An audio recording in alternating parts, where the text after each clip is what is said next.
Livro A Visão do Tabernáculo, Dong Yulan, capítulo 2. Tema desta semana: as tábuas do tabernáculo.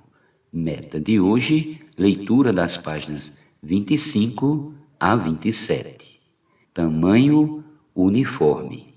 Além de ter igual largura, todas as tábuas tinham o mesmo comprimento, 10 côvados. Como elas representam os cristãos individualmente, o fato de serem da mesma altura indica que, aos olhos de Deus, todos os seus filhos são iguais e igualmente importantes. Deus jamais desejou que apenas um pequeno e privilegiado grupo de cristãos o servisse, enquanto o restante permanecesse passivo, apenas assistindo ou ouvindo.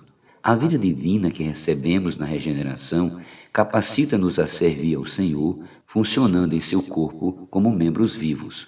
Conferir com 1 Coríntios capítulo 14, versículo 31.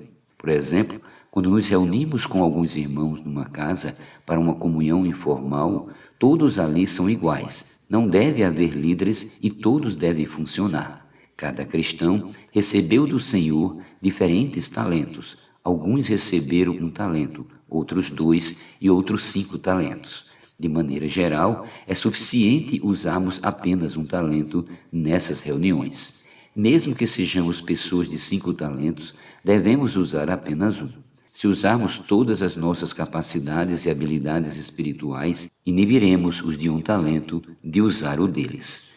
A tradição cristã estabeleceu que os irmãos de 2 e de 5 talentos devem liderar as reuniões e que somente eles podem falar por Deus.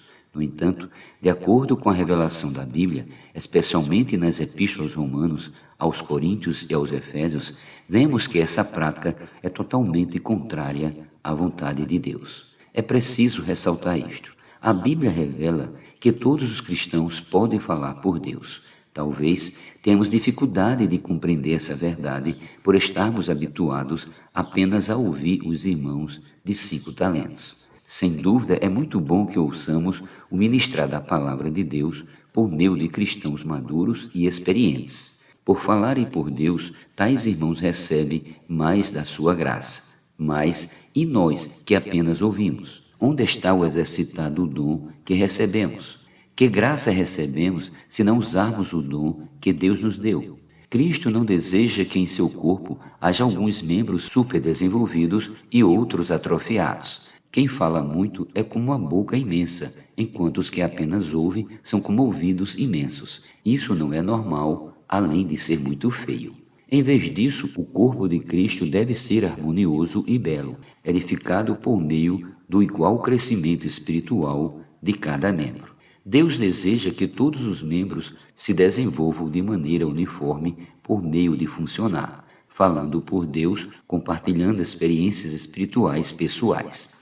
As pequenas reuniões que podemos chamar de reuniões de casa ou de grupos familiares são uma oportunidade ideal para que todos os membros funcionem.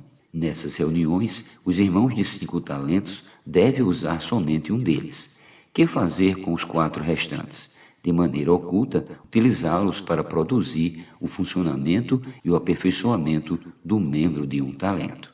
Há um princípio a ser aprendido em Ezequiel 1 e em Isaías 6. Os querubins mencionados em Ezequiel 1 tinham 4 asas, mas não usavam todas para voar. Com 2 asas eles cobriam o corpo e com 2 voavam. Em Isaías 6:2, há serafins com 6 asas, que voavam com 2. Com 2 cobriu o rosto e com as outras 2 cobriu os pés. Dessa forma, eles ficavam totalmente ocultos, encobertos. Isso deve nortear nosso funcionar entre os outros cristãos. Há cristãos de 6 asas que fazem questão de usar todas, não dando a outros nenhuma oportunidade de usar seus dons. Aparentemente, usar todos os talentos é ser muito espiritual, mas na verdade pode não passar de mera demonstração de individualismo, orgulho e egoísmo. Aos olhos de Deus, somos todos iguais, temos todos a mesma altura. Se houver um irmão com 7 côvados, temos de ajudá-lo a crescer até atingir 10 côvados. Se alguém tem 12 côvados, deve ser ajudado a funcionar como alguém de 10.